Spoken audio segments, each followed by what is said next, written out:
Welcome, everyone, to the return of Signals from Mars, brought to you by the Mars Attacks podcast. This week, it isn't deja vu all over again, but we welcome once again Mr. Brad Dahl. Yeah. Hey. I need to get the better lighting, the coming off the front. I gotta get that figured out. Yeah, I have one of these ring lights right in front of me. Yeah, because I'm all washed out, and not like I could be any whiter than I am. Cool. So that's not a problem here. For those that are subscribed to Mars Attacks, you actually got to check out Brad's episode, the last episode that we recorded, or the last live stream that I recorded, which was back on January 22nd, and that was episode 199 of the Mars Attacks podcast. So what we're recording tonight is officially episode 200. I sent out emails and feelers to about 375 people, and Brad was the only one that responded. So I appreciate Brad for coming on. Actually, I was the dope that, for the longest time, I kept thinking, once I get to these milestone episodes, I got to make it a big deal. And then today, as I'm putting together, the stuff for the live stream, for the last live stream and the podcast version of it, I realized I'm like, oh shit, it's episode 200. I guess I should have touched base with people, maybe last week or, previous to like a few hours before the episode is going live. So, I did reach out to a few people, and a few people were tied up. I wanted to kind of make it like a metal summit here. But as Jeremy is saying, great, Brad again. And I say great Jeremy again. There you go. I just commented on your Patreon page that it's unbelievable how much music he listens to every day. I don't know what he does for a living, but right. Well done, Jeremy. I think we should get him on here. He should be in one of these squares. Definitely. Yeah, it's something that I've been mulling about doing in the future, because the Patreons that I do have on there, yourself, Jeremy, Mike Jones, and Steve Hoker, it's a small knit group, but it is a diehard group that comments on all these videos and things, and it's cool to hear people comment about what they've been checking out throughout the week. And it's awesome to see, for example, Jeremy was bringing up today a Crocus album from a few years ago, Hoodoo, which I'm sure for most people kind of flew under the radar because they're not as big as they once were. Think back to the 80s where, Screaming in the Night and Long Stick Goes Boom was them, yeah. And Midnight Maniac and all that stuff. They were big. They were a pretty big band at the time, but they were one of these bands that kind of fell apart in the late 80s, early 90s. So yeah, I got a quick Crocus story, by the way. Okay, go ahead. Fire away. Yeah, so back in I don't know, sometime in the 90s. Oh no, it's probably in the early 2000s. We're auditioning singers for our band. Because you know how it is getting singers. Sure. If there's any singers listening, hey, what can I say? they come and they go. And so we had this one guy, and he says, the band I'm playing in now is warming up for Crocus. You guys should come check me out. So, got us in and everything. And it was at this club in Salt Lake City, Utah. And they were on the Rock the Block tour. And by the way, I got to tell you, if you haven't heard that album, I'm going to say right now, that's the best album AC/DC never recorded. I'm serious. It is so good. It sounds great. When my son was just a wee little kid and I'd have that on in a car, he'd just be like, oh, this is great, man. Crank it up. The drums are big and the riffs are big. And yeah, it is a really awesome rock album, and talk about something that really went under the radar. But anyway, so I get to the show, and his band was playing, and it was kind of like, he was all right and everything. We ended up, and he joined, we played with us for like 5 years or so. Good guy. But I won a T-shirt. They Oh had a wow. contest, and I won a Crocus T-shirt from the tour, and so that was kind of cool. I wish I was wearing that right now. Instead, I've got Iron Maiden, which is pretty healthy. Let's see, this is the World Tour 1982, excuse me, Oh wow. 82, 83, which I didn't get to see him on that because I was somewhere in the South. But anyway, so that's my Crocus story. Oh, and they were really good. And Mark Storace was really the only Crocus guy in the band anymore. They had, was it Mandy? Mandy Mayer. Yeah, Mandy Mayer was playing guitar because Fernando dropped out of the band right after they did the album and did some Europe shows. He's like, hey, I'm not going to. I can't do the accent, the Swiss accent, but I'm not going to America and staying in crappy places and playing clubs. And so anyway, Mandy did it, and Mandy was awesome. I mean, the whole band was really good. It was a rock solid, just I mean, it was unbelievable how good they were. So I became a huge fan that night and went back and bought a whole bunch of their stuff. And I've bought every album since. And yeah, they've gone back to more of the real nuts and bolts rock stuff, AC/DC-ish type stuff. But every album they've done since has been great, in my opinion. Yeah, Mandy's an awesome guitarist because he's been in and out of Crocus over the years. He's been in Asia. Yep. He was in Kathmandu, which was a band that Dave King had after he left Fastway and before he formed Flogging Molly. So such an interesting thing, somebody who talk about wanting to forget their past. Dave King wants nothing to talk about his hard rock past for whatever reason, which, all right, I get what he's doing now is his, whatever. It's what's made him absolutely famous, a lot more than Fastway did, obviously, because Flogging Molly, it's huge, especially on the festival scene. But I mean, to kind of just look back and just like poo-poo that whole part of your history, it's kind of what got you from point A to point B. It isn't as if, he was caught, raising pit bulls to fight one another, something like that. It wasn't something terrible that he did. It was okay. So you were part of a hard rock band when that was the thing to do, so I don't know. I've never kind of got that. So, yeah, I'm with you there. I've never seen Fastway. I guess I own the last Fastway album, and I think let me think if I'm right on this, or was it Wasted? I mean, I think it's Fastway that Toby Jepson sings on it. I think. Right. Yeah, that dude can sing. Yeah, but that's the only Fastway album that I do not like. I'm a huge Fastway fan. I have everything. I have okay. I have they did a reworked album. I have they have an album when Dave King left with a guy named Lee Hart, who had played with Joan Jett and a bunch of other people. He recorded an album. He recorded 2 albums with Fast Eddie Clarke. And initially they weren't available in the States. And it was one of these things where I came to Spain on vacation and I saw Fastway. Shit, now I don't remember the name of the album, but the cover's black and white. It's Lee Hart and Fast Eddie Clarke together, just the 2 of them on the cover. And I remember at the time, I mean, now with all the vinyl craze and you see like the different thicknesses of the albums, this was like 180 gram vinyl before that was a thing. I remember buying this and taking it out. I'm like, whoa, this is like twice as thick as any vinyl I've ever seen. And I had that. That album was not released in the States till I think like maybe 5 years later. It was one of these things where they bounced around because that was on like GWR, who had like Motorhead at the time, and there were rumors that Vinnie Vincent was on that label, and they went belly up, and there was all this weird stuff that had happened with them. But Lee Hart had recorded that album, and Bad Bad Girls was the last album. Then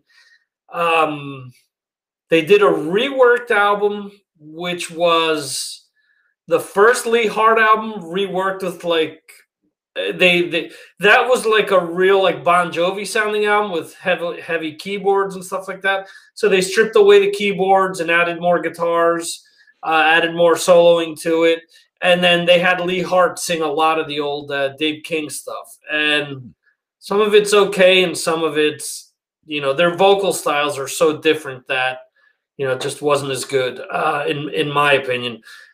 From there, they released a live box set. And then they did that Toby Jepsen album, Dog Eat Dog, I think is the name. Yeah, that's it, Dog Eat Dog. Yeah, I couldn't get past the lyrics. And I really like Wayward Sons, I think is the name of the band that Toby Jepsen has.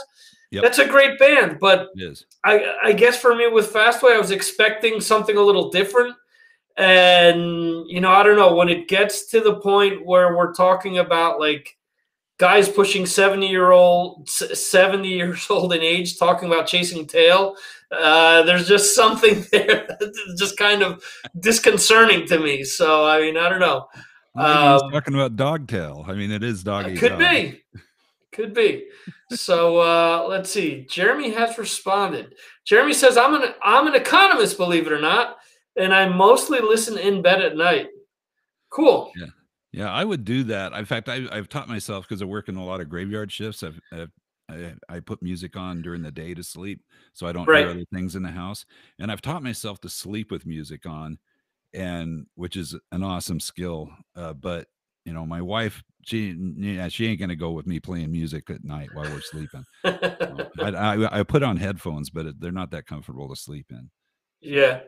Yeah, that's a nightly battle with me as well. I mean, and my problem is, I could throw a playlist on random to try to fall asleep, and then you get a song that comes up that just gets the blood flowing all of a sudden. And I'm a very light sleeper, so you start listening to something, it starts getting you pumped up, and it's like, screw it, I'm not gonna be able to sleep now.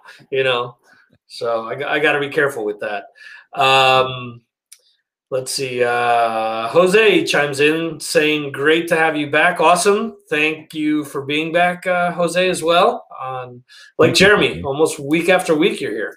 Let's see. And Jeremy says, nothing wrong with a good maiden shirt. I've never seen Crocus. They hardly ever come to the UK.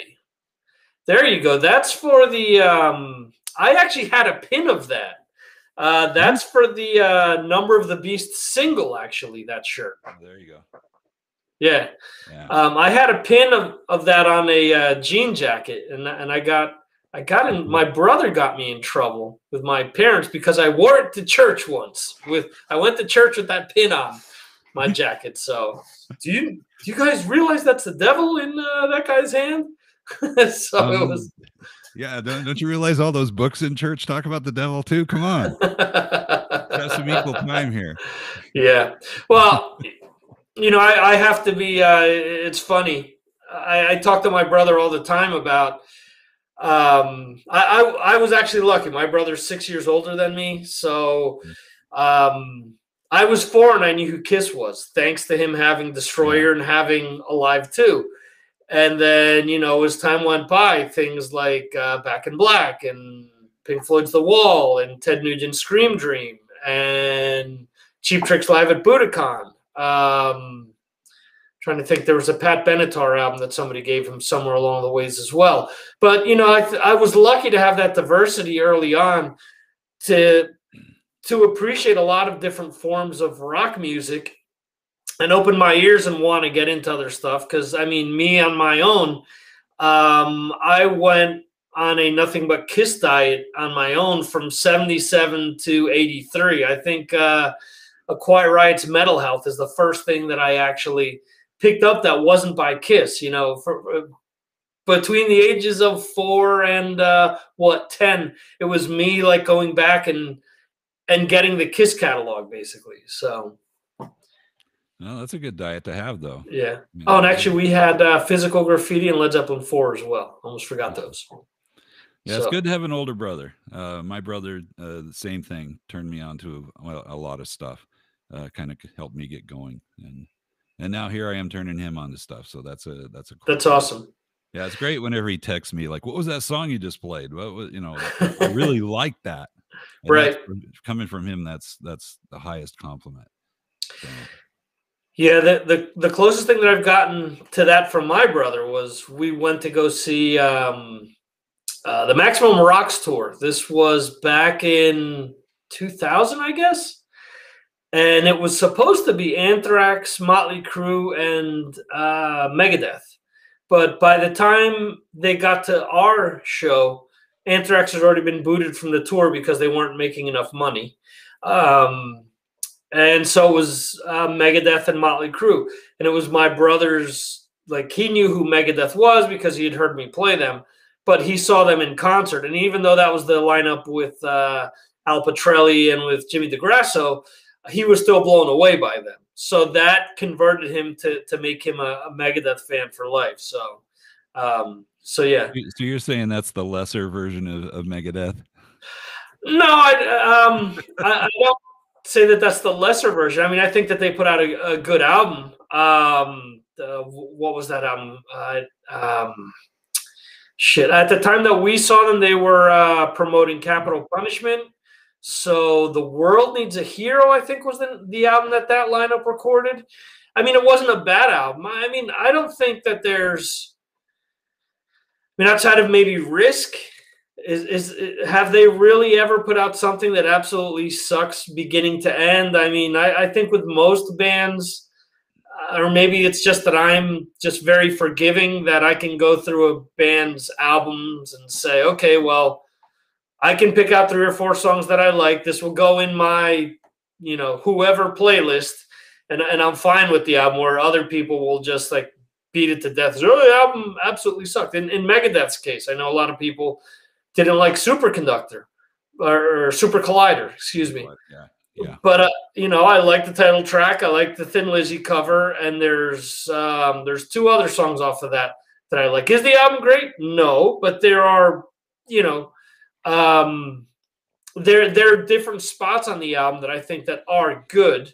And I think people's misconception all the time is, every time that you sit down to eat, you don't expect to have the greatest meal you've ever had. I think most people are just happy to eat and kind of, fight off being hungry. Whereas with music, I don't get it. People are, well, it's not Back in Black 2, or it's not Master of Puppets 2, so it has to suck.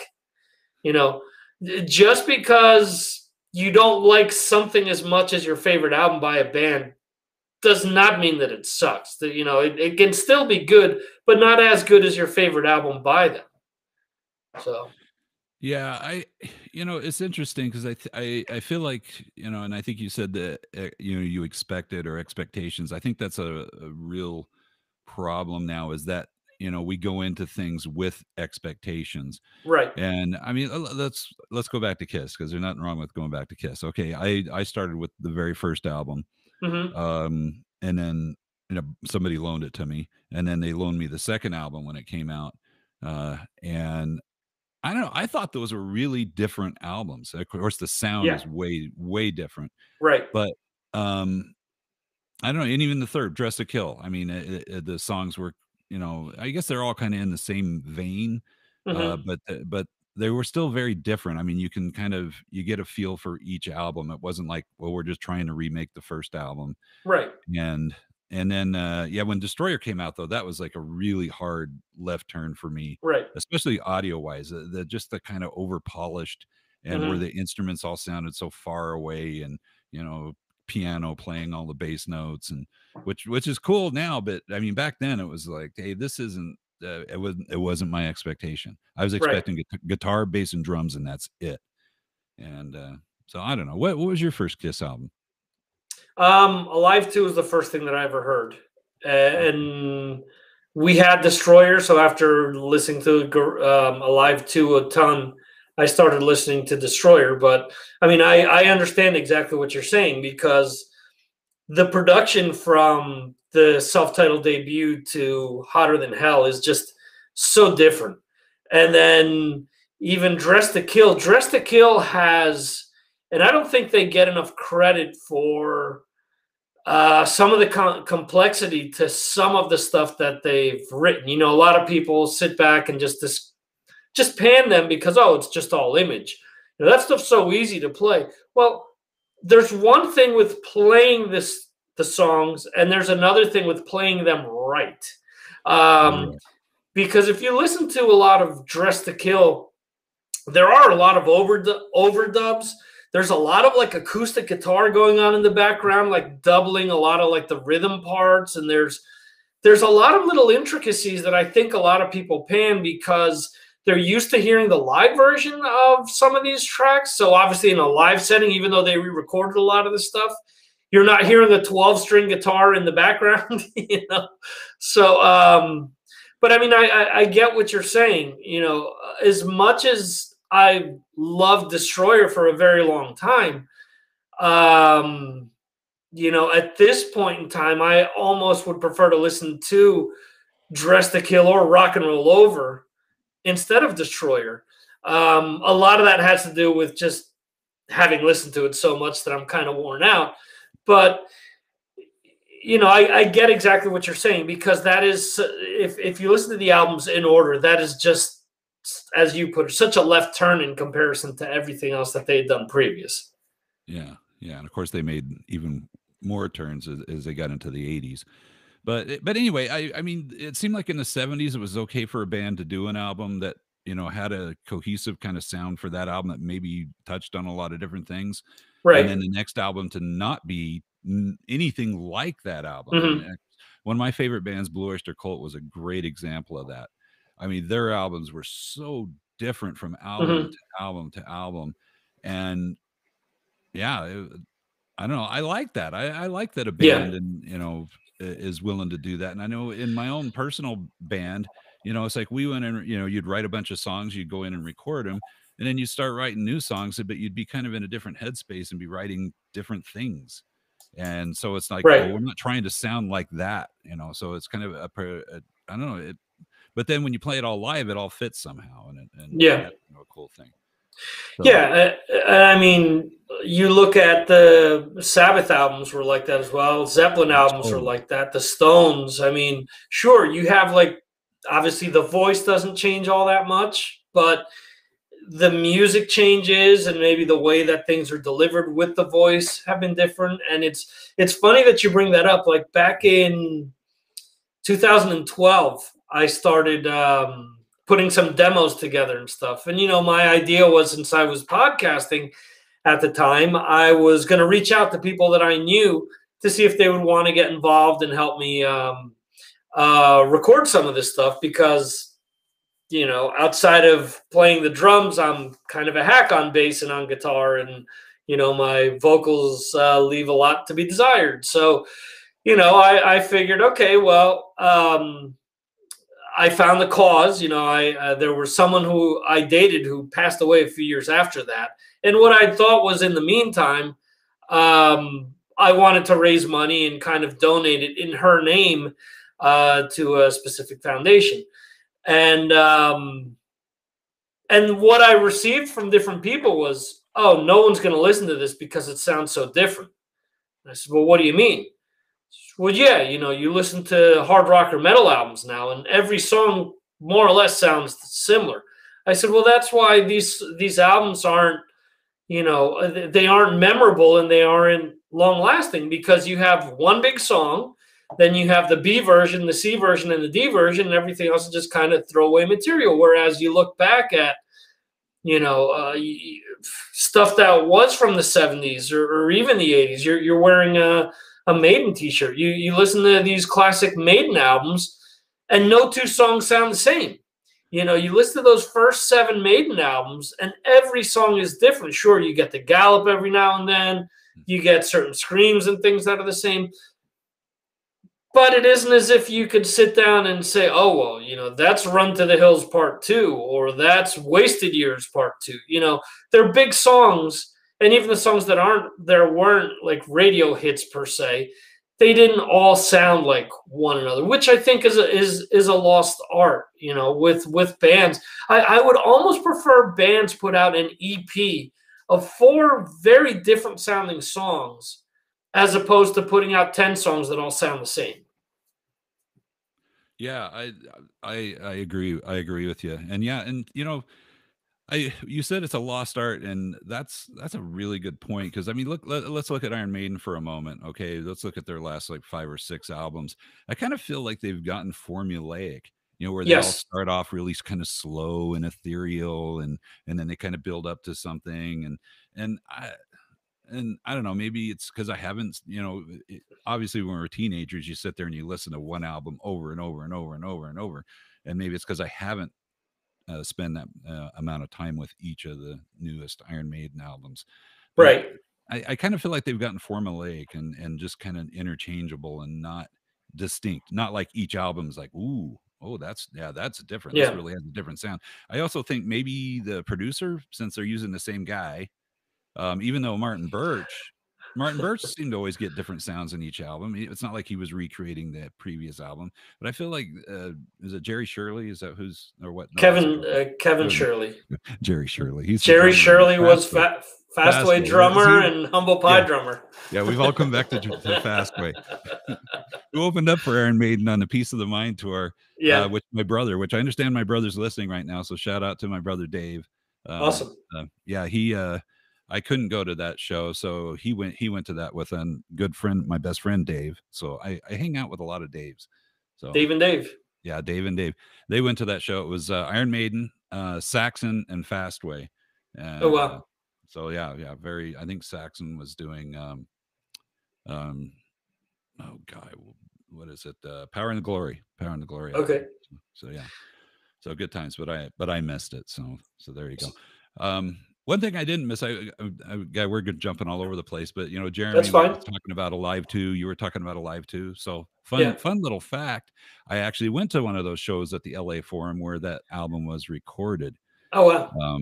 And you talked about Cheap Trick earlier. They were the warm up band for that. Oh wow, cool. Tour. Now, growing up in LA, like okay, audiences in LA are a lot different than rock audiences in Utah. Utah, they're pretty much happy with anybody who comes here. I mean, I don't think I've ever seen anybody get booed here. And no matter how mixed up the lineup is or whatever, people are pretty patient here, and they're just happy people are here playing music and they love it. But LA, oh my gosh, it's like we're here for the headlining band and the opening bands. We're just going to give them hell. And Cheap Trick was like that. People were booing the crap out of him. Oh wow. Well, yeah, they hated him. And and of course you look at him and you're like, what the hell is this crap?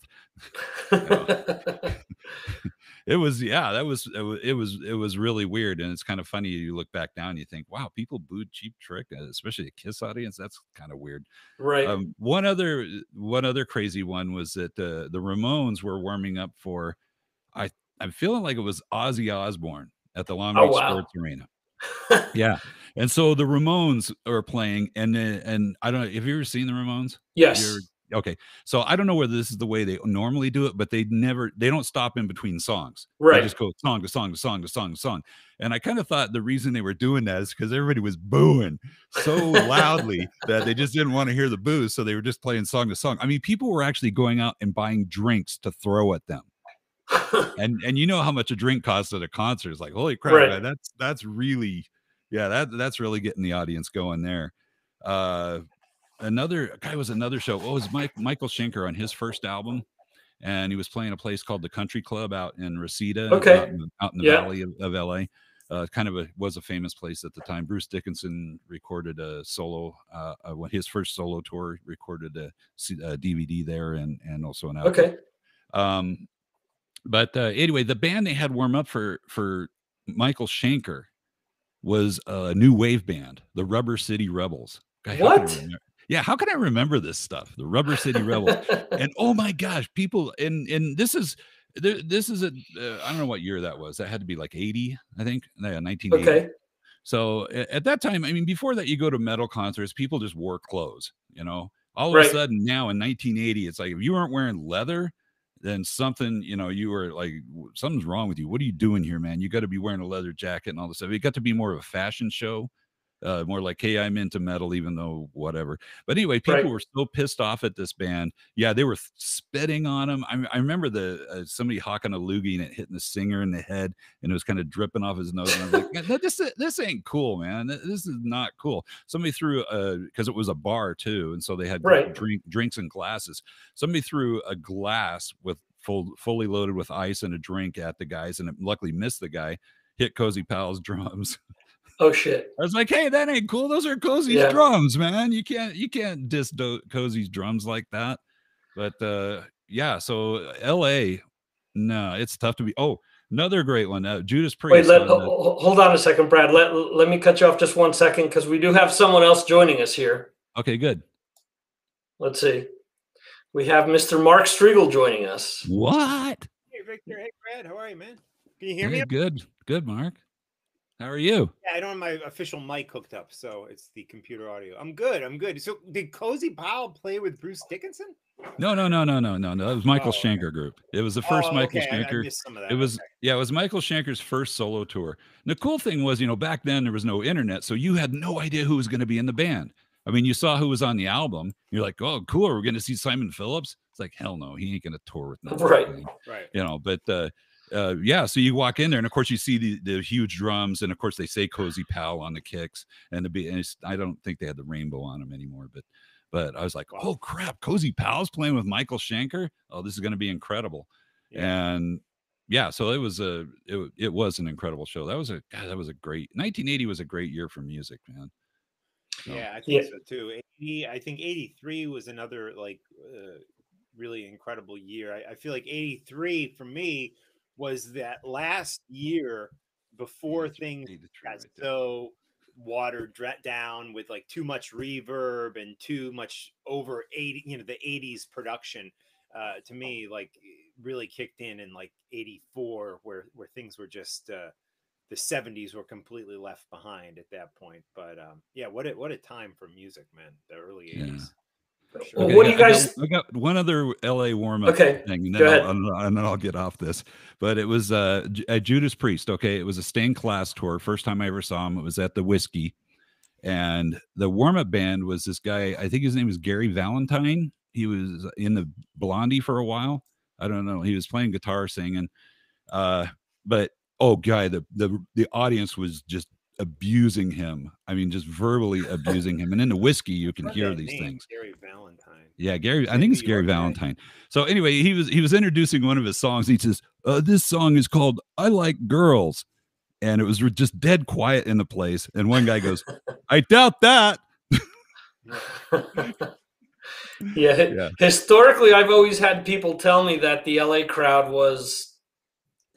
You were lucky that if the front row didn't have their arms folded, because a lot of people had always said, most of the people in the front row are people that want to be up on stage, want to be in a band that's touring, but they're the musicians that are still stuck in LA with their arms folded. So they're not impressing me, or, that doesn't impress me. So. Yeah, that sounds like I saw Frank Zappa once in LA.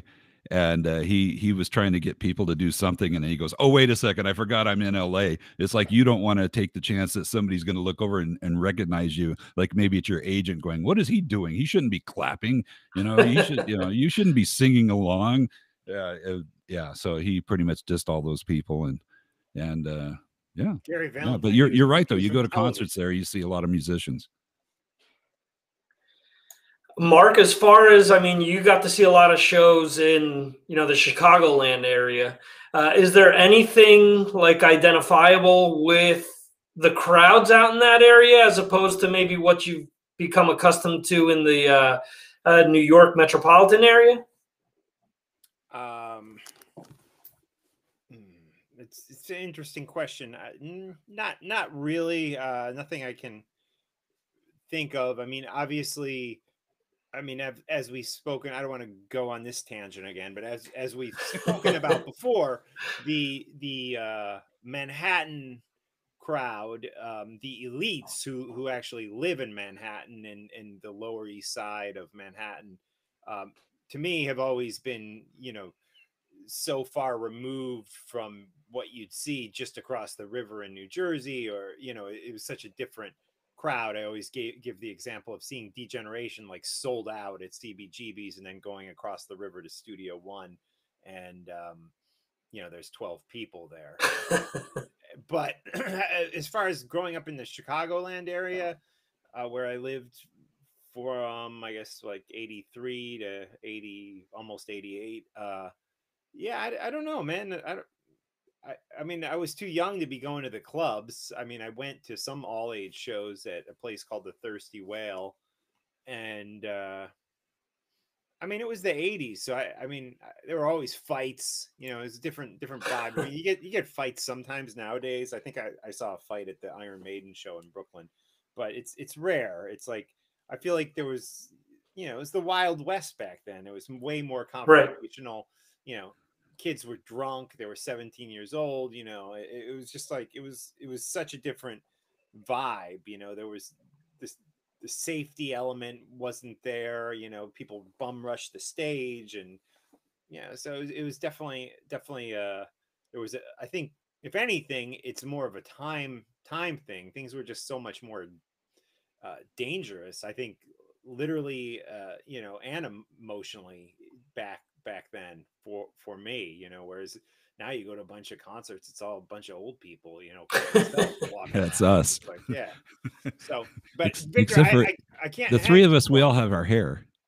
Yeah. Well, so now, that's for now, different. yeah. That's different. It's not the old chubby white bald guy that's there. Yeah, well, there's plenty of those, but yeah, we're not in that club quite yet. But Victor, I just wanted to, you know, I only can hang out a little bit because we're kind of, I gotta clean the kitchen and do our afternoon walk with the dogs here. But I did want to say this is awesome, the 200th episode of Mars Attacks, right? So congratulations on that. And so this will be repackaged as a podcast too. Yeah. This will come out in the audio version next week. I repackage all the live stream stuff. So in the event that I don't have another interview recorded or anything, at least people are getting some sort of content from me. Right. Yeah, it's awesome. And yeah, so congratulations on that big milestone. When did it start again? 2009? 2009, a little over 11 years ago, had a chat with you in a bar in Manhattan after coming out of Bionic. You had told me, you know, I like what you're doing with that Spanish podcast. I like the music, but I have no idea what you're talking about. How about you do a show in English? And it took me like a day to think about it. I'm like, okay. Now, what bar was that? Was that a bar, like a kind of a down and out bar on like 35th Street or 36th Street? Like, it was really close to Bionic, and it's actually there's the picture that I've been using for the Mark Strigl show up on Patreon was taken at that bar. Huh. Okay. I think I know where that may have been, but yeah, man, that's awesome. It's like not too many people get to 200 episodes, not to mention like how many years? 2009. So yeah, it's over 11 years. I mean, it kind of sucks that it's taken me this long. I was listening to the episode that Brad was on with Chris Sinzak, where he's saying that they're at like 500 something, and they started a year after me. Yeah, so. And I did want to, since we're here with Brad, I wanted to just say, hey, thank you, Brad, for joining me on episode 909 of the Talking Metal podcast. That was great fun. And we definitely, if anyone hasn't heard that, please check it out. Episode 909 of the Talking Metal podcast. Some great discussion. We didn't have any rock stars on that episode, which I actually found refreshing. It was Chris Sinzak from Decibel Geek, Brad from Yarg Metal, and, you know, and we had a guitar builder by the name of Sully. So great fun. I see Jeremy Weltman in the chat. Yeah. In the old days, I was scared to go to Monsters Rock. Too many Hell's Angels. Yeah, man. I remember the Hell's Angels in New York too, and them roaming around, being at shows. They were always a intimidating presence. Did you get those in LA, Brad? No, not so much. I don't remember ever being scared. I do remember one guy wanting to kick my ass once at a Blue Oyster Cult Pat Travers show. And I got to tell you, going back, and again, this is the 70s. So one thing I learned early on is never get in a fight at a concert, because even if you beat the other guy up, the bouncers will beat the crap out of you. Right. And plus you're getting your ass thrown out. So you're going to miss the rest of the concert. So that's a really bad time to get in a fight. There's no way you can win a fight at a concert, at least back then. Yes, that is now they'd probably just offer a therapist to sit down with you. And, and I think because of the cell phone stuff, I mean, there's people don't want it. The bouncers are a little more reserved because they don't want to get busted with, footage of them beating the shit out of somebody. Back then it was just anything goes, same with the shows. I mean, you had a bad show, it was left behind, and I remember seeing Whitesnake and Coverdale couldn't sing at all, and those videos, and then the next week my friend was like, oh, he sounded great, but it was just like those disappeared forever. That was just a moment in time that wasn't always captured on cell phone footage or bootlegged, if you will, to go up on YouTube. And there was something cool about that, Oh yeah. Well, yeah, and it also made everything special, like when there was a live album that would come out, because then you'd be like, wow, this is what the band sounds like, or everything was those are different times. Now everything is so disposable, so readily available. Yeah, right on. And by the way, thank you for having me on your podcast. So, yeah. Well, everybody needs to check out Yarg Metal. I don't know if you've plugged it. It was a lot of fun. Yeah, you can hear me on Yarg Metal 24/7 and my little bits in between songs. Oh, there you go. Yeah, I'm eventually going to do live broadcasting. What was that's playing there? Bros. Now it's switched over. Yeah, Bros and Drums from A Piece. I gotta tell you, or however you want to pronounce that. Yeah, I really like that album. I think it's a strong rock album, and I know a lot of those are re-recording of other songs that were done by other people, like even a Blue Murder song's on there, but they have different singers. Robin McCauley, I think, sings the Blue Murder song. But I think that album, it sounds good. The songs rock. I really like that album a lot. Yeah, it's funny. My brother used to work with one of their uncles, and he would always tell them the whole Appice, a Piece story all the time, because when my brother met the guy, he says, hey, there's two famous drummers that have your last name. Yeah, they're my nephews. Yeah, my mom was always giving them shit about changing, about pronouncing the last name wrong. So the story that they always that they always tell is 100% factual. It's always been like a running gag within the family. Right. Which another thing about Mark here is I really love his Carmine interviews that he's been throwing up there on YouTube. Well, funny you should mention that, Brad, because you just mentioned Blue Murder, and the very next one that will go up, hopefully as soon as Carmine tells me it's all right to post, because it's, as far as I'm concerned, it looks and sounds great. Is Carmine shying away from publicity? Yeah, it is a piece on Carmine telling me about Blue Murder, and some interesting stuff I did not know about, like Ray Gillen's involvement. Oh yeah, Jimmy Martin's involvement, and some good story. Bob Rock, and so some really good Blue Murder stuff. It's about 6 minutes long. I actually literally just before dinner sent it to Carmine to get him to sign off on it, and it usually takes him like 5 days to even look at it, and then he'll be like, yeah, can you change that one byte and make me, to pull that out? And then it's another 5 days when I send them the next cut. So it could be a couple weeks before you see it, but I'm hopeful it'll be sooner than that, because it's good. It's good stuff. So he talks about Ray Gillen coming in and out of Blue Murder then? Not much. No, he mentions that he was originally involved in it. And then he says Tony Martin was involved, and then they were on their way to the studio to record the record in Vancouver, and Tony Martin basically flaked out. Yeah, so and they got Bob Rock was like, "We'll come out to the studio anyways, and we'll record it." And I guess they kind of went to John to record just as default because their singer had left at the last minute. So yeah. Wow. Yeah, you can hear that in the vocals on that first album. It really, if you just listen and don't think John Sykes, you can almost hear Tony Martin a little bit in that. And I often thought, did he like maybe record some vocal and they kind of left a little bit of it in there? But I don't think so. I think that, they probably, he had sung and maybe John was kind of mirroring his singing on those songs a little bit. Right. And that's interesting because that actually happened with the Sabbath album that Ray Gillen was on, which later ended up with Tony Martin on it. I mean, there's so many things that Tony Martin used as guides to sing by, and then, you know, depending on who you speak to, there's Ray Gillen on certain tracks and whatnot. And some of the vocals, yeah.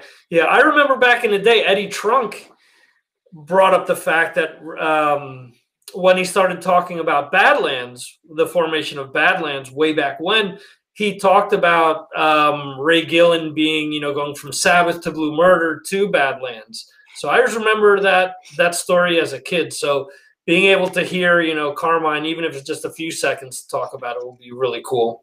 Yeah, definitely. Well, hopefully soon I'll have that posted. So your audio just got pretty awesome there for a moment, Mark. Yeah, just bumped up. Yeah. Oh, really? Oh, no idea.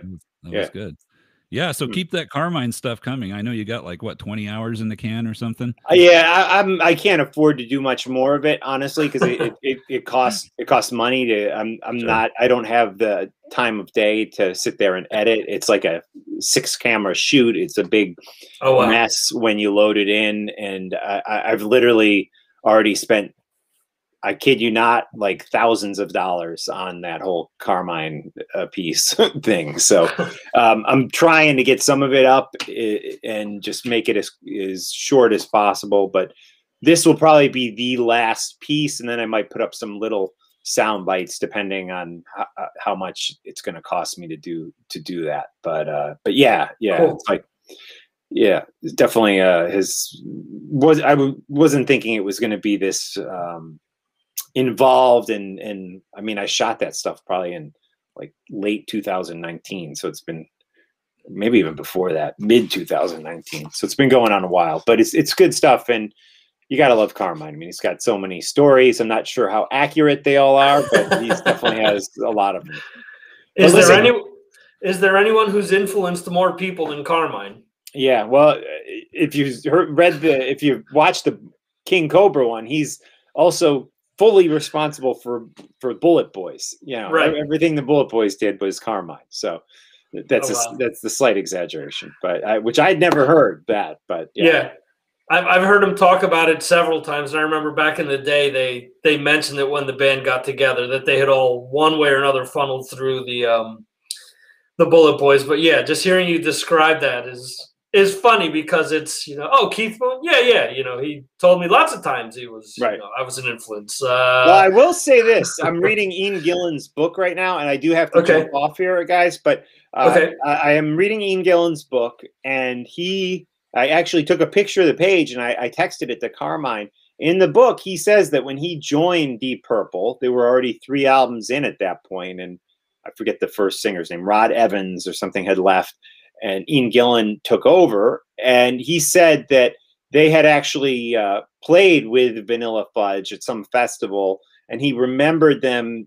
This is before Ian joined, and them telling him, "Wow, it was so great. We opened for our idols, Vanilla Fudge, and they were such an influence on us. And John Lord loved them, and Blackmore loved them." So when it comes to him saying that, I mean, there's definitely some documentation. Yeah. That is actually true, and that, you know, Hush was a cover, and they saw what Vanilla Fudge was doing with covering songs and having success, and they did a similar thing and had a similar sound, because when you look at that song specifically and those first 3 Deep Purple records, John Lord was more prominent than Ritchie Blackmore on those records, whereas it kind of shifted after the Gillan era happened, and they made a conscious decision to become more of a heavier band.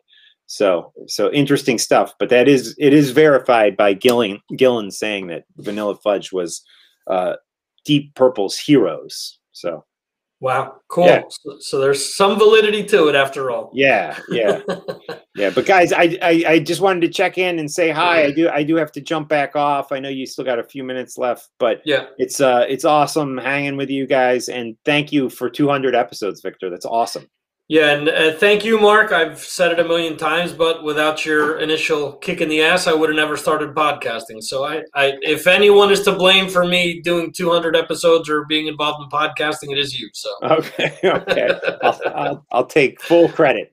All right, there you go. Okay. Yeah, we should do this again, guys.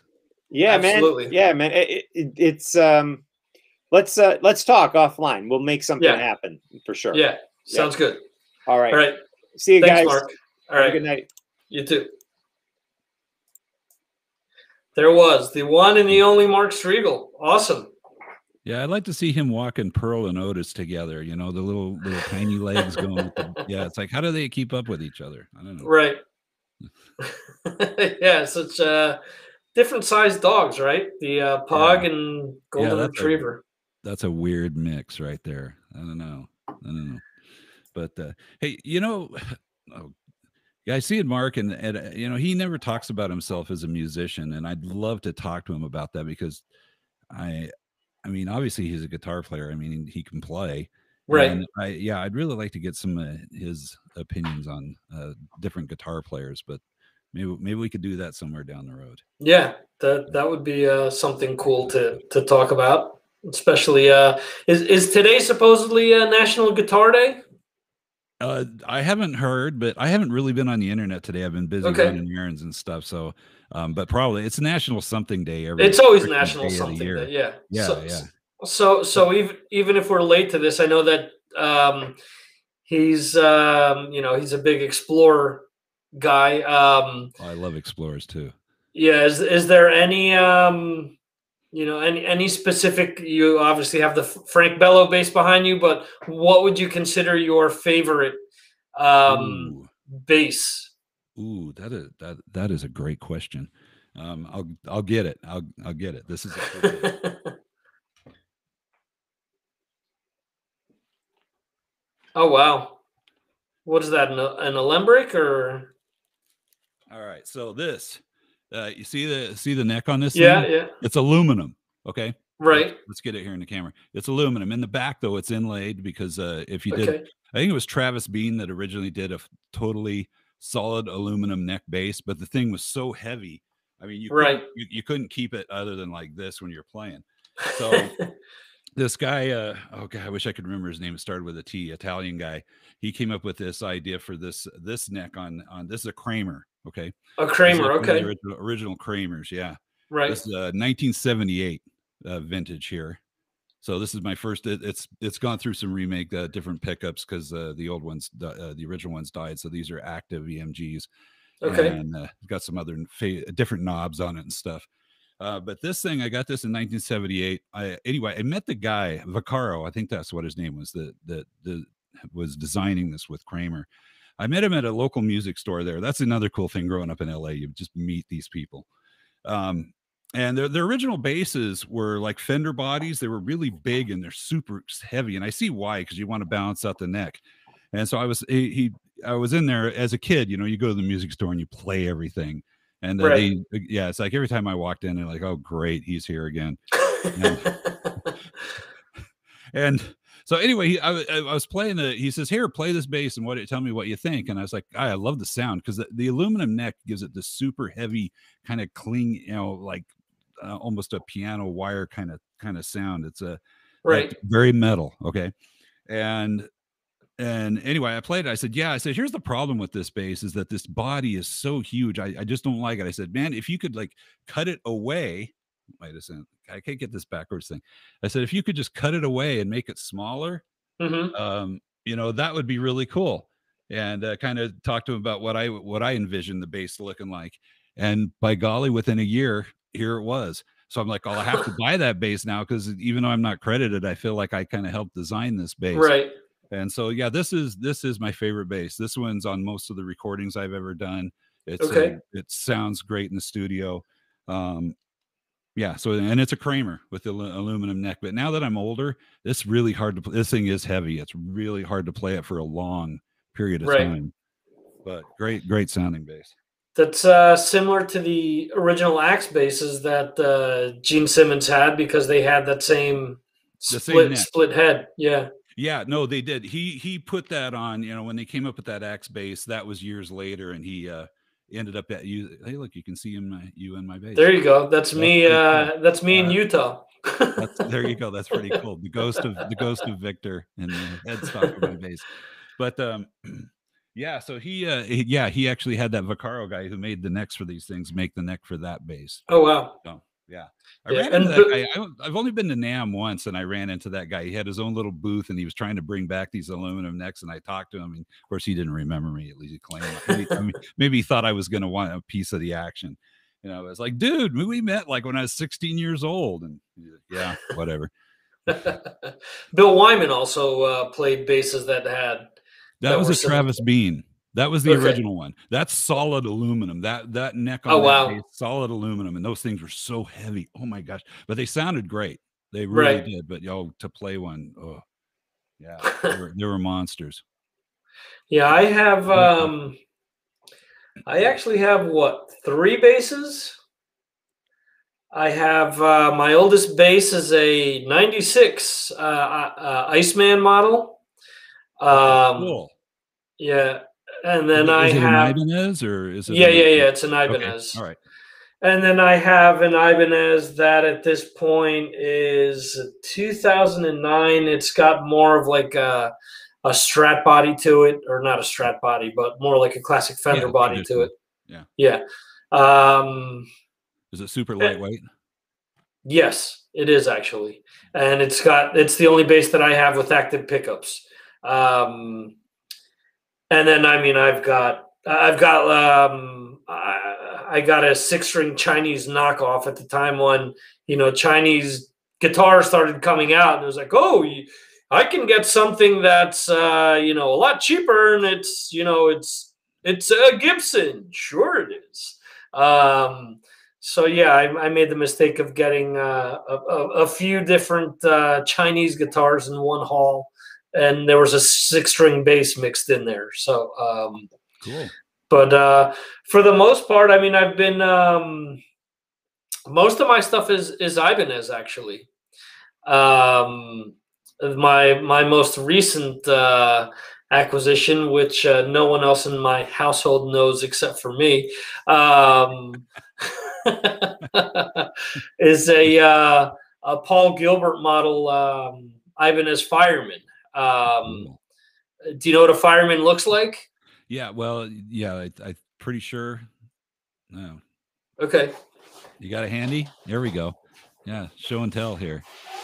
I do have an Explorer body type bass. It's an Area Pro 2, black and white. I don't know if anybody's ever seen the Dio live video that was recorded, I think, in Philadelphia. Right. And it was right before oh god, what's his name? The original guitar player. Vivian Campbell. Yeah, thank you, Vivian Campbell. But he played during his solo part of it. He played the guitar version of that. It's black and white. And it's floor body. Split diagonally. Yeah. George, I've seen George Lynch with that as well. Yeah, so I've got the bass version of that, and that thing was also a really cool bass as well. Okay, all right. Yes, let's see. It's hard to get. Oh yeah, so that's the Iceman. No, it's a Fireman. It's the opposite of an Iceman. Oh, because it's on the hook's on the top instead of the bottom. Exactly. Let me see if I can zoom out here. That is cool. That is very cool. And nobody knows you have that yet, huh? No. So Victor, I mean, it's like, yeah, I've got guitars, basses, drums, the whole thing. What do you consider yourself, a drummer or drummer? Guitars? Okay. But yeah, I love playing guitar and I love dabbling in it.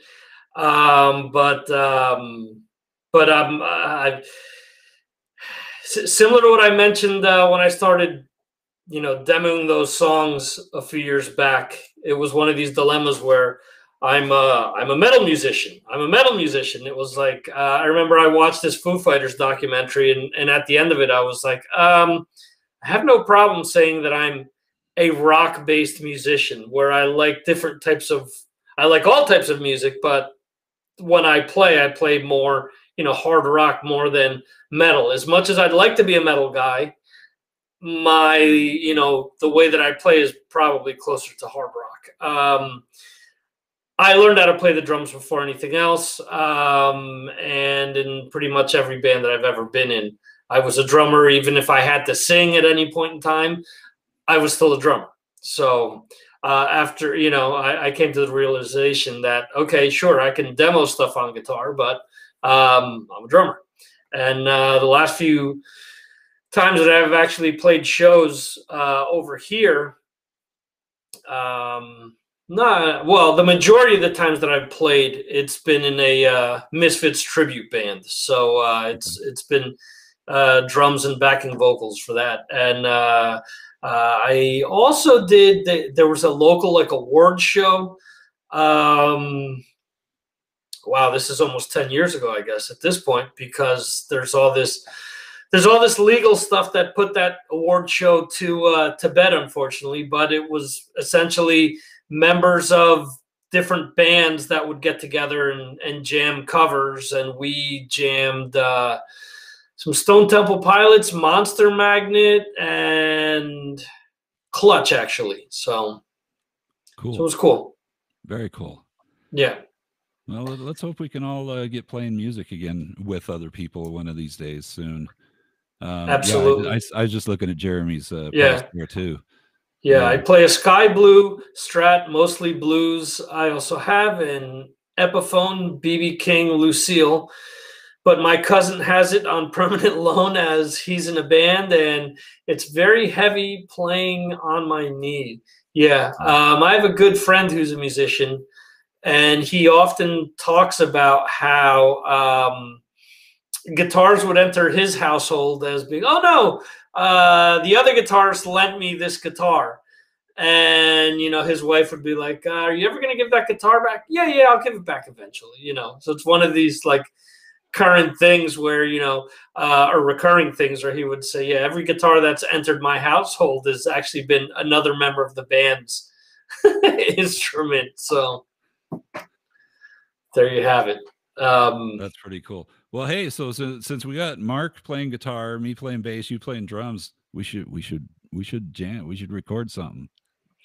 There you go. I know that he was looking into doing a when all these people were doing the quarantine stuff. He was looking to record something with John Astronomy and his wife, I believe, and maybe some other people.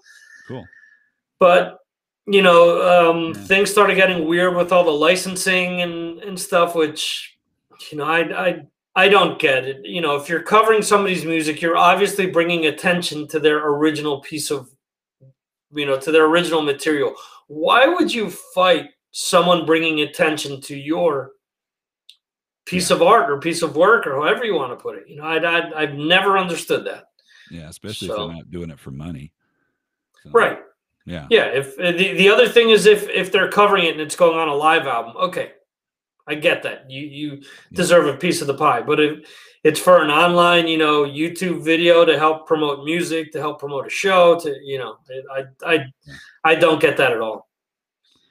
So I'm with you there. So, well, cool stuff, man. Very cool. Awesome. Yeah, let's do one last plug here for Yarg Metal. Yeah. Remember, guys, they have 0 Days, Skid Row. I actually like those EPs they did before they kicked what's his name out of the band. Yeah, Solinger or whatever his name was. Oh, Johnny Solinger. Yeah, good job. It's funny how as you get older, my brain just doesn't do names anymore. I mean, they're in there somewhere. So it's kind of nice having somebody else to help me out with this. Johnny Solinger. Yeah, so they did a couple of EPs, and I actually like those things. I think they're pretty cool. Yeah, it's got some pretty cool material on there, that's for sure.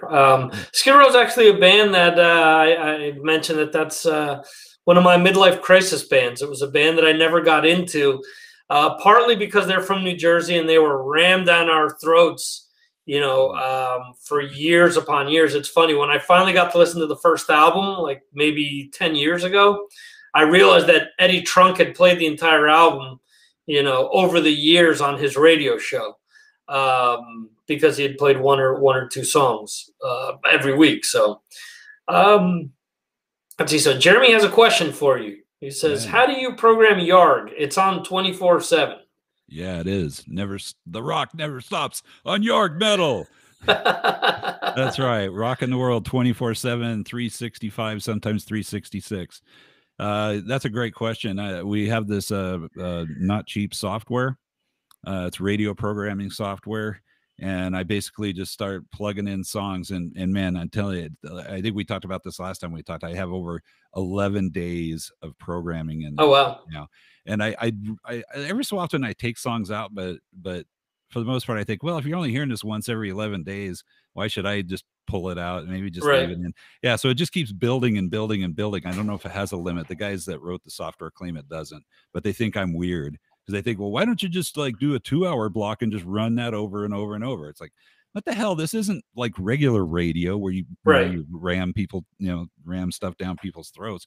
This is about people listening to different music and educating people and sharing and so it's a software program, and I'm hoping to get to where I'm doing live broadcasting on Yarg Metal. I certainly have the ability to do that, and so someday when I finally decide to actually take the step to do that, that's going to be coming, Jeremy. So, and Jeremy, you're awesome, man. That's all I can say. And I'd kind of like to do something with you someday, because I love that you post your songs of the day and kind of stuff. I think we could tie that in kind of cool, and have you like introduce a song, make it a song of the day thing. So we can talk later. Cool. Yeah. Yeah, that's awesome. Yeah. I should get like you and Mark to do stuff too, like intro a song or something. Have you guys like pull out some of your favorite old songs and just have you guys introduce some songs. I think that'd be so cool. I'm down with that. Just let me know. I think we got something going here, guys. Yeah. There we go. Yeah, like I said, this is not a competition. This is we're all on the same team. We're on the team of rock. And I think it was the last Mark Strigl podcast where he kind of, it was one of his days where he was just down on everything, and the whole rock is dead thing. And you were kind of talking about Black Sabbath doing Tony Iommi doing something with Rob Halford, right? Heaven and Hellish, and he was just like, who wants to hear that? That's my Mark Strigl impression. but I thought, that's he's kind of speaking of the world. But yet I think there are a lot of people that would love to hear that. Okay. Yeah. These guys are old. So what? I mean, who cares how old people are, man? If people are putting out something, that's good, that's all that matters. And plus there's I'm all for that kind of stuff. And I'm all for people doing anything that pushes forward rock. And I get the whole rock is dead thing, but it isn't dead. Otherwise we wouldn't be doing this right now. Absolutely. And also look at all those videos that you put out every day. These are rock bands that are recording and making videos and putting stuff out. They're rock bands. Somebody's putting money into that. I mean, these things are going, and of course it's different in the US. The US is the worst for new music, the absolute worst. And I don't know what it's like in Spain, but again, we can make that a topic for another day. Is like who is the most receptive to actually supporting new rock music? I feel like Sweden. It seems like most. I was going to say Sweden. The Swedes seem to be because it's even worse here in Spain. There's like a national rock station called Rock FM, and great name. It was funny because I remember when it started up, I was like, oh wow, we're finally getting a rock station. Put it on. Smoke on the Water, followed by Comfortably Numb, followed by Satisfaction by the Rolling Stones, followed by I forget what Beatles song, and it was like, Yep. People wonder why people don't listen, or why people have started listening to podcasts, or have started listening to streaming services, or just downloading stuff on their phones and whatnot. Because people don't want to listen to that same crap as you're saying, those 2-hour blocks over and over again. And that's what this station essentially is. It's funny. My wife is a huge fan of the Doors. I can't stomach she's the one. Well, I can't stomach the Doors, because as a kid they played them so much that it just drove me crazy. And I will actually say that I've been a very bad influence on her, to the point where, I like all types of music. I like rock music. I like pop music. I've growing up in doing like marching band and school band and stuff like that. You learn to interpret different pieces of music and different styles of music. So for me, I can appreciate different things. And, I'll throw something on and she'll be like, take this crap off. Isn't there something heavier we can listen to? It's like, okay, sure there is. So, yeah. So, just hearing all that stuff just drives me absolutely nuts, and I've been going back because I switched over to Apple Music as my streaming service. Okay. And they killed all of my previous playlists when I did that. Oh. So I had to start going back and rebuild every single playlist that I had. And as a result, I've actually checked out a lot of stuff that maybe as a kid I kind of poo-pooed, but have now become to appreciate. And a lot of it is, my brother the other day called me up and he started talking about Earth, Wind, and Fire. I said, well, if I want to listen to Earth, Wind, and Fire, I'd prefer to listen to The Temptations. He's like, get out of here. Like, no. I'm like, I like, the orchestration of their music a lot more. And I like the bass parts, which seem to be a lot more complex, that carry a lot of that stuff. And, in hindsight, maybe it was the Wrecking Crew that was actually behind some of their stuff. But just hearing like the little intricacies of like, you're listening to a song and you're hearing, a xylophone, or you're hearing, a triangle, or just different things that help build a lot of that stuff. So, yeah, my cousin is chiming in with WDHA. That's the station that Eddie Trunk was first a part of. And he's saying the Rock of North Jersey. That's their motto to this day. And the station was good, but like almost every other station, once they got bought out by a corporate entity, we're on a corporate playlist where Enter Sandman, Smoke on the Water, Comfortably Numb, Day Tripper, it's okay. A lot of people don't realize what's, at least in America, what's going on with these rock stations. They're all being programmed by somebody in Atlanta, Georgia. A couple of years ago, I was doing a live spot on the local rock radio station here in Utah, K-Bear, great name. And and so the DJs are really cool. We're as promoting this Christmas rock show that I used to do every year until COVID, and so they were getting ready to go back to the regular programming, and so I kind of asked him about that. I said, so it's like, hey, can you play a song? And he says, we cannot play any music from here. He says, all we can, he says, all this stuff is coming from Atlanta, Georgia. And then the breaks, we get the breaks and we can talk. But he says, there's no way, like if you say, I want to hear this song, I can't play a song here. I have no music. Like, what that's radio? Yeah. And the kicker too is that they do the all request lunch hour. And the all request lunch hour is also pre-programmed with usually the interns calling in as if they're, it's Jerry from Allendale. What would you like to hear? Yeah, can I hear Mississippi Queen by Mountain? Sure, let's play that. We've already played it, part of the no repeat workday, but since Jerry from Allendale wants it, let's play Mississippi Queen again. Yeah. Okay. Radios. Yeah. So anyway. So yeah, they post mid 90s.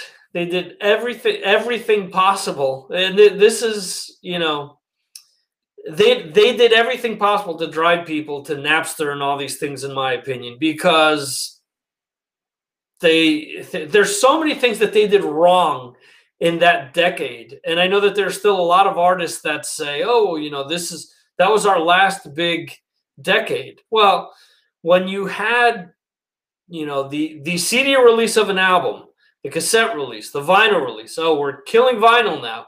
Oh, now we're going to kill cassette. oh wait, now we have to remaster a CD because we didn't master it correctly the first time. Even now with the vinyls, they're saying, oh, well, is it the original mix or is this a digital mix from the? It's like the whole thing is like smoke and mirrors, and they continue to make money off of people, and they don't realize that part of the problem this whole time was gluttony. Was instead of trying to help fans or instead of encouraging people to do different things, they've just done more things to make more money along the way by kind of ripping people off, unfortunately. Yeah. So, I mean, I get it. I don't do the stuff myself, but I get why people have reached out and, through nefarious reasons or through nefarious means went out and got, the fifth time that, Def Leppard reissued Hysteria because, it wasn't good enough the first 3 times that now we got to put it out a 5th and a 6th time. Come on, that just, I don't know. That's just, to me, it's gluttony. So. Yeah. Well, it's the music business, right? Yeah. Somebody's making money, not the musicians. Yeah, absolutely. Musicians making money. All right. So Jeremy here is saying we have Planet Rock. It plays classics, but new stuff as well, and takes some new bands on tour as well as sponsoring smaller festivals. One of the presenters, Wyatt Wendell's, is the drummer in Black Spiders. Okay, well, that's cool. And I believe that when I did Ear Peeler, I promoted stuff from Planet Rock. I know that they were prevalent on a lot of different UK stations. Let's see. Jose is saying that happened to 97X in Cincinnati, which had a great college radio vibe. Well, let's see. Gabriel chiming in, the metal dentist. Congrats on 200 episodes, Victor. Why, thank you, sir. So yeah, it's unfortunate.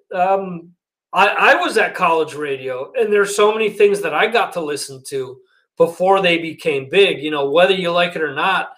I got to hear Rage Against the Machine probably like 6 months before MTV even played them. I still have the white promo copy of their first album, which is just a cassette with a white piece of paper that someone used typewriter on. It says Rage Against the Machine, and it just has the songs on typewriter on this piece of paper.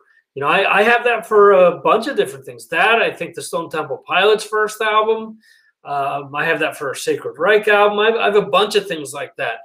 And that element of, listening to, checking out, a college station or like a secondary market station where you could hear bands that other markets weren't playing, to me was cool. And all that's gone. It sucks because, I mean, you being out in Utah, you would hope that maybe they would promote bands from Utah somehow, but how many Utah bands make it on regular radio?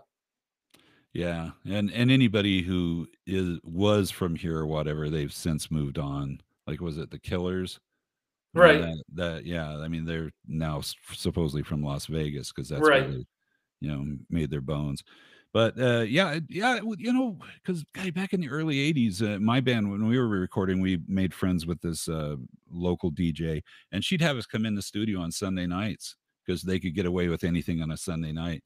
And it's like we'd be in the studio, and she'd say, "Well, if you guys got anything new," and be like, "Yeah, we got it," and we'd just run a cassette of it, just not the real mix, and bring it in, and then she'd let people call in. It was cool, man. It was fun.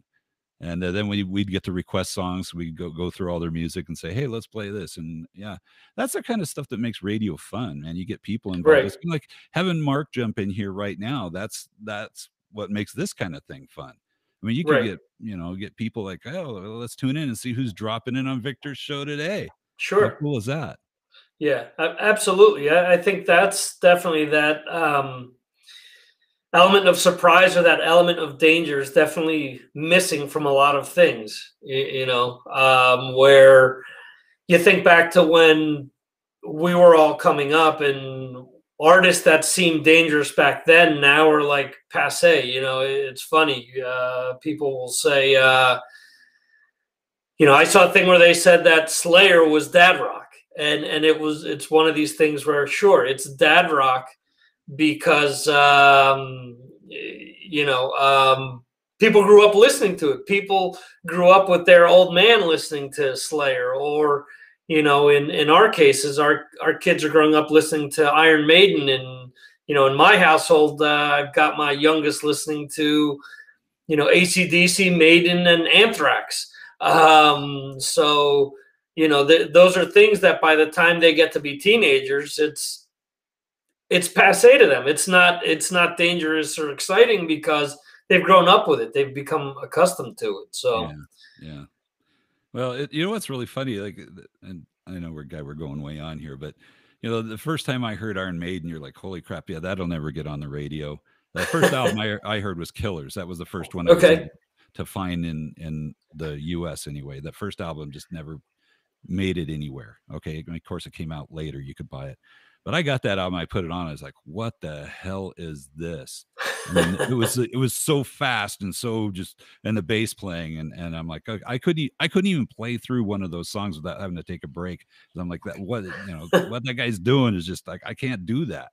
Right. But and now you listen to that stuff, it's just like, oh, you could probably hear that in a grocery store now, and it wouldn't, right. Nobody would go, what the hell is that? You know? Like, yeah. It's weird how we get conditioned to certain things. Yeah, absolutely.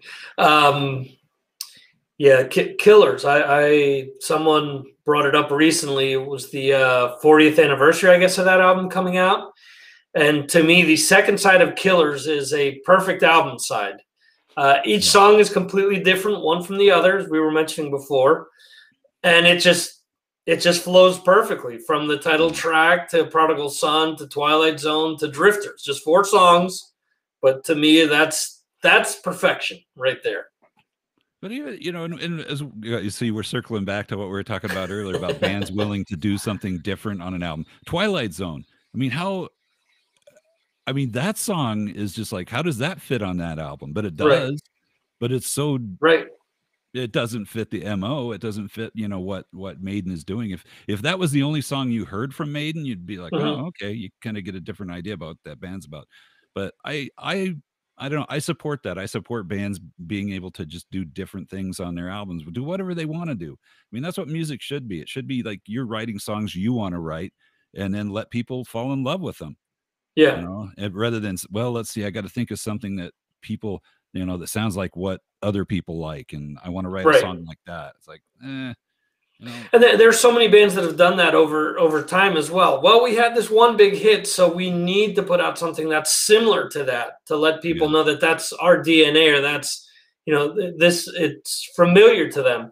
And to me, it seems kind of cheap that people do that. You know, just be yourself, put out something different. So I like that Jeremy and Gabriel have got their own little discussion going on the side, which is way cool, dudes. I like what you guys are talking about. Yeah, what's your first album, first metal album? That's great stuff, man. Yeah. And and now I've gotten to the point now where I'm thinking, because I was like, oh, I should buy the CD. I'm like, well, why? Because where am I going to listen to a CD at anymore? I was like, I might as well just download it, so at least it's on my phone. I can listen to it there in the car, because my new car doesn't even have a CD player. So right. But another thing you talked about, our kids, okay, turning our kids onto music. My son, who's 19, I went and had breakfast with him yesterday. Him and his buddies went on this weird trip to Idaho to these hot springs. Okay. And so we're driving around in my car, and a Ghost song came on. He goes, "Oh, Dad," says, "you're gonna dig this, man." He says, on our trip, I asked the guys, I said, "Have you guys ever heard Ghost?" And of course, none of them had. So he says, "Yeah." He says, "I played Ghost the whole rest of the way," and everybody was digging it. And they go, "Oh, cool! Way to go, son! Yeah, good job. That's my boy." Yeah. Yeah, I got to see them once at a festival, at a Sonosphere festival. It was they actually were one of the first bands to hit the stage, so it was broad daylight when they played. That's flip side there, you brought up Saxon before. We got to see Dio on his last solo tour right before he went into the hospital. And it was a full-day festival, and it was funny because whenever I see people bring up Blind Guardian, and actually Jeremy's been bringing up Europe lately on Twitter. No disrespect to either band, but my wife and I had to make a choice. Do we stand in front of the main stage and wait for Dio to come on and have a decent view for Dio and for Kiss, who's coming on after, or do we go see Europe and Blind Guardian? So we ended up not seeing Europe and Blind Guardian, just hearing them and waiting for Dio and Kiss to come on. Well, Kiss was done, and the way the festivals are done here, the headliner isn't the last band to go on. Yeah. There are still bands that come on after. So at 3:45 in the morning, Saxon hits the stage. They were the last band to go on. And Biff Byford says, only in Spain can you go on stage at 3:45 in the morning. You have to love it. So, they ripped into the rest of their set. By that time, I mean, we had been standing all day, and my wife and I decided to go back to the car. That was a that was a journey all to itself. That was me becoming familiar with an area that I wasn't too familiar with, and we left that at like 4 in the morning. We got back to our car at like 7. So wow. was an interesting evening. Yeah. So yeah. Well, I bet Saxon tore it up though, even at 4 a.m. Oh, they were good. They were old. Saxon is the band that I've seen the most indirectly, in the sense that I've gone to see another band and they end up either playing on the festival bill or they end up being the one of the opening acts. So I've seen them open for Priest as well, and I've seen them at 2 festivals. So yeah, it's funny. My first time I interviewed guys from Saxon, it was the drummer and Paul Quinn, original guitar player. Right. And my son was with me. It was in Anaheim. And we flew down and drove right to the venue. And Paul Quinn was hanging around in the back. And so we started talking to him. And geez, I mean, he's not only is he old, but he looks old. Okay. So we're talking to him and we chatted him up for quite a while. And then so later the concert, so they come on stage and my son looks at me and goes, how is that the same guy that we were just talking to? It's like, what happened to him? I mean, he was like this really old man that we were talking to, and now it's kind of like there was that commercial years ago about these old people that dressed up and did a rock show, and then afterwards they're taking off all this stuff. But yeah, it's like the music just made him alive all of a sudden, and he just killed it. I mean, I said, yeah, it's hard to believe that's the same guy, but that's what good rock music will do to you. It'll keep you young, and you know, like old guy like me. I mean, here I am, 60 years old, and wearing an Iron Maiden shirt. So good times. I'm gonna rock forever, man. There you go. So Jeremy is telling us that I am on their Live at Manchester album shouting. That's awesome. That is very awesome. You know, it's funny. There's some live albums where there's this one point where you can just hear like one guy scream. And I always wonder, like, okay, like UFO at the beginning of Love to Love on the, the big UFO. Strangers in the Night, yeah. Yeah, that guy who lets out that big scream at the beginning there. I'm like, guy, who is that guy? Somebody needs to know. Somebody knows who that guy is. I just want him to stand up and say, hey, that was me. Yeah. And then was it Scorpions Tokyo tapes? We'll Burn the Sky. Right before they do the kind of slow, verse stuff, and right before the chorus kicks in, somebody yells out there, just a huge, awesome scream. I'm like, who is that person? Right. We need to know who that person is. Yeah, it's like the guys in the first Kiss Alive album that were on the, holding the poster on the back, yeah. Which those guys have come out. I've seen interviews with them, which is cool. It's like, I like how I want to be one of those guys. I want to be the guy that you can listen to live album and go, that was me, man. Yeah. That was me. So Jeremy, good on you, man. well done. Ma, this is me on the live album. Yeah, I gotta tell you, Victor, you get like the coolest people in your live stream here. These are all really cool people. Well, I appreciate that. I consider every one of them. You know, I consider every one of them an integral part of what I do with podcasting, and also it also helps that I have a large family. So 2 of them are part of my family. So I'll admit to that as well. So well, other than my brother, I don't know if he's still awake and listening. He might be asleep by now. He's older than me. Plus, he's on the East Coast. He's in Connecticut. Oh, he is. Oh, okay. Yeah, I know that I have other people that check the live stream out, but just don't chime in. So you know, it's cool. Let's build this thing up. Let's make it a community. Let's get more people. Absolutely. Involved. Let's fill up that right side of the chat room. Because I like the side chats. I like that people are in here talking about rock music, man. This is like so incredibly cool. We could build this thing, man. Absolutely. Build it and they will come. yeah. Build it and they will rock. How's that? Yeah. That could be your logo. Your slogan. I'll let you take that, man. Cool. So we're gonna wrap it up here. I want to thank everyone that was involved tonight. Brad, Mark Strigl, everyone in the chat. I did post the episode 199 today on MarsAttacksRadio.com. If you're subscribed to the podcast on any of your favorite, podcasting app, you should have been able to stream it or download it today. Also, I got back to doing the new releases after being sick the last few weeks, and some interesting things. I think maybe there you go. I think it was funny you mentioned about Mark being negative. I was kind of negative with my reviews today because I was kind of pissy with some of the things that I'd read online. A publication over in the UK did a review of the Love and Death album, which is the side project from Brian Head Welsh from Korn.